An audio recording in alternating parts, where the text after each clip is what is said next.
আসসালামু আলাইকুম। 21 tower Ashkona project আজকে underground water reservoir tank base ঢালাই হচ্ছে। তো আমাদের কাজে একটু বিলম্বিত হয়েছে, প্রাকৃতিক বৃষ্টি।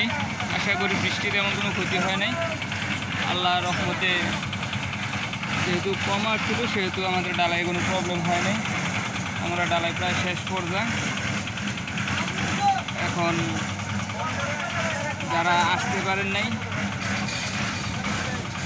আমাদের মালিক পক্ষ, তাদের জন্য ভিডিওটি করা হলো। আশা করি সকলেই এই ভিডিওটি দেখবেন এবং কাজের মধ্যে স্যাটিসফাই থাকবেন। যতটুকু আমাদের প্রত্যাশা ছিল ততটুকু প্রত্যাশা অনুযায়ী আমাদের কাজটা আল্লাহর রহমতে সম্পূর্ণ হয়েছে। তো সকলেই ভালো থাকবেন। ধন্যবাদ।